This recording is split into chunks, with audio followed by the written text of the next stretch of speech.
Hello and welcome everybody, I am Brandon, and we got a buttload of video game news to talk about today. Everything from Phil Spencer talking about Xbox in 2023, to a Spider-Man 2 commercial that was possibly leaked over on ESPN 2, the February 2023 lineup for PS Plus, and last but not least, we got a lot of information surrounding Far Cry 7 and its standalone multiplayer mode that will be hopefully coming out in the next couple years. We got all that and more on another episode of Game Corner.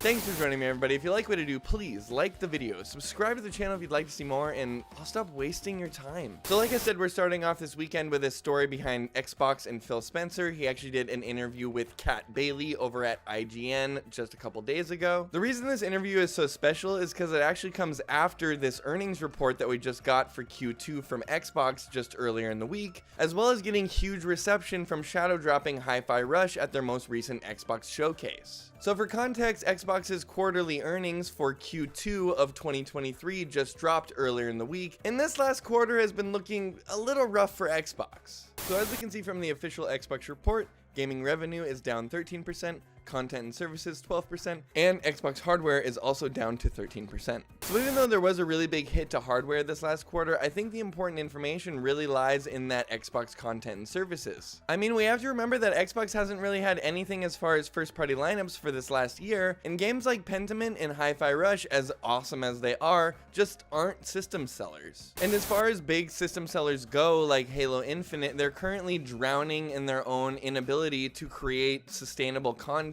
for that game. Lack of new releases is inevitably going to affect Game Pass as well, since it kind of relies on having a steady stream of new content to not only engage the current subscribers that they do have, but to entice new subscribers to come into the ecosystem. I mean, don't take this as Xbox is like going anywhere anytime soon, but it definitely shows them that they need to have a strong first-party lineup if they want to continue to sell consoles and get those Game Pass subscriptions. Now, this finally brings us back to that interview that Kat Bailey did with Phil Spencer just a couple days ago over on IGN, where Kat actually hits on this point and asks him if this big hit we're seeing in revenue this last quarter is kind of affecting them or Game Pass in any way going on forward. In the most recent round of earnings, I believe there was a 12% reduction in services and content spending, despite the fact that Game Pass reached new highs. And there's an increasing sense that Game Pass is maybe being a little slower to reach the potential that was touted 6 years ago when it was first launched as like this transformational service. And I'm kind of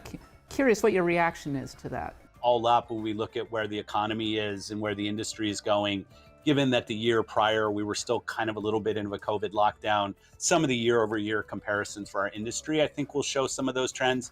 But our goal is to be a growing, healthy business. It's our commitment inside of Microsoft and what we're trying to do. And shipping great games in a regular cadence is important to that. Deconstructing this very sanitized response from Phil Spencer can kind of boil down to him saying, like, they understand that they haven't had a lot of big first-party releases from this time last year, and they understand that going forward, they need to have these releases if they plan on making Game Pass successful even further than it is now. And I mean, with huge releases like Starfield and Redfall right around the corner for Xbox, it's more important than ever that they stick the landing on this. And honestly, I think they really understand this over at Xbox right now. They're really riding that line between releasing a game in a reasonable amount of time and kind of hitting that quality level that most people would come to expect from a first-party title. And in my opinion, I think it's Xbox's year to shine, and honestly, I'd really love to see them do it. Unfortunately, we don't know the actual release date for Starfield or Redfall, but we can expect a full-blown Starfield showcase here really soon now after it being omitted from the most recent Xbox showcase. Next up is some pretty breaking news. Actually, I just saw this pop up on the Gaming Leaks and Rumors subreddit this morning. Apparently, the Reddit user Clarky7163 found this TV advertisement while watching a replay from an Arkansas Baylor game over on ESPN 2. He goes on to say in the Reddit post, "Can independently confirm Spider-Man 2 trailer, grabbed an HD recording." So the Reddit user refers to this as a trailer, and I think that's a pretty strong word to use for what this actually is, which seems to be a super short advertisement for the PS5 that just happens to tease at Spider-Man 2, which is a game that we know is coming to the console at some point in the future. And since there isn't much to it, and I can tell that it aired on live television, I'm gonna show you guys now. This is live from PS5. The good people of Manhattan woke up to a gift from their favorite hero as he delivered a gang of criminals on something of a webbed platter. This was live from PS5. Playstaion. I mean, like I said, there isn't much to see here, but it is an interesting choice considering that we haven't really heard much about this game at all at this point. What we do know though is that in a PlayStation blog post back on December 15th, 2022, the creative director Brian Inatar said this: "What a year it's been for PlayStation Studios. Here at Insomniac Games, we've been in absolute awe of the work of our peers. Congrats to everyone on a successful 2022. And here's the next year being just as exciting as we continue to get Marvel's Spider-Man 2 ready for release next fall." So I mean, from the mouth of the creative director himself, it sounds like they're kind of gearing up internally for a fall release in 2023, which could explain why we're seeing this TV spot sort of pop up out of nowhere all of a sudden. Assuming this all wasn't a slip up, of course, which I imagine it wasn't, because the original poster also mentions that a Horizon trailer was released in kind of a similar vein to this one. Unfortunately, I don't have much else to go on as far as Spider-Man 2 goes, but as a huge Spider-Man fan myself, I am really excited to see this game, and hopefully we'll get to hear more about it later in the year. Alright, so before we move on to the last story of the weekend, per usual, we got the February 2023 lineup for PlayStation Plus leaked early. If you guys don't know, this happens almost every month. Right before the end of the month, we get a leak of the next month's PS Plus lineup. February 2023 PS Plus monthly games: Ollie Ollie World, Mafia Definitive Edition, Evil Dead the Game, Destiny 2 Beyond Light, February 7th to March 6th. So while maybe this lineup isn't as bombastic as some months is, I'm pretty excited for this lineup actually. Ollie Ollie World is something I've been meaning to try out for quite some time now, and I could with a Mafia game on occasion, even though they sort of come out lackluster most of the time. BTW, shout out to The Godfather on PS2, way better than it had any right to be, and the game I always wish Mafia was when I play it. So moving on, Evil Dead is not a great game, but as a San Raimi stan and a horror fan, I mean, you gotta at least give it a shot, right? And as for Destiny 2 Beyond Light, I do think this is kind of the weaker entry of the four, seeing as how most people who play Destiny have probably already played this content.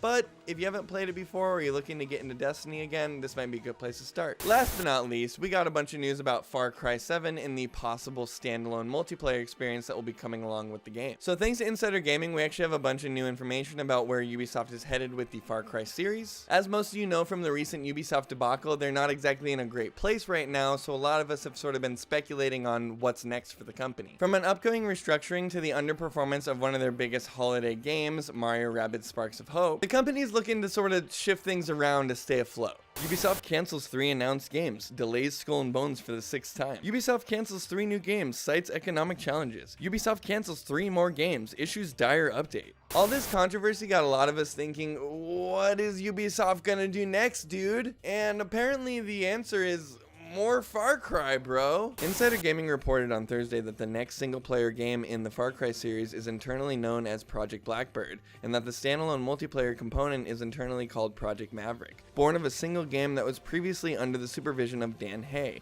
the franchise's former overseer at Ubisoft Montreal. He left Ubisoft in 2021 and is now working at Blizzard on its unannounced survival game. So I mean, from what Ubisoft has been saying recently, it's hardly surprising that they're trying to make a live service game out of one of their most popular franchises. That and the fact that they're leaning on this old idea from the Dan Hay days is not only embarrassing, but kind of makes me feel pretty transparent about what their motives are here. Regardless of my opinion on Ubisoft though, it does seem that they're up to making changes, because it does sound like they're changing the engine that they had used for prior Far Cry games to a new one. According to 3 current and former Ubisoft developers, the next mainline game in the series will be switching from its existing Dunia engine to Snowdrop, the engine used for The Division 2 and Ubisoft's upcoming open-world Star Wars game. They considered this an improvement over the legacy engine, which originally grew out of the Cry engine belonging to Crytek, the studio behind 2004's very first Far Cry.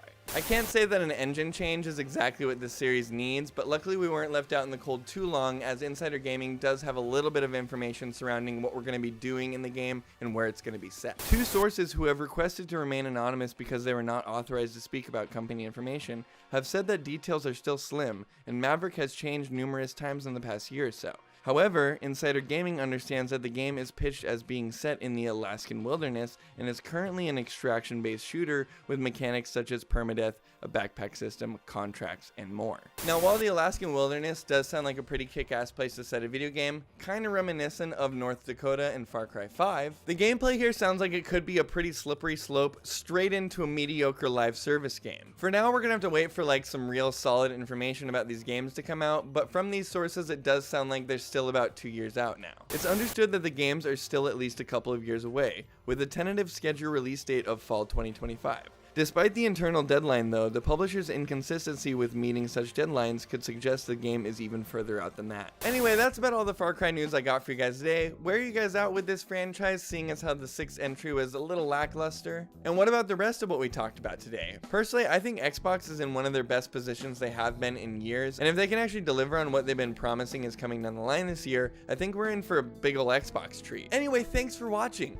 I'm Brandon. This was your weekend wrap up over on Game Corner. I hope you guys are stoked that I'm back making videos, and have a kick-ass week.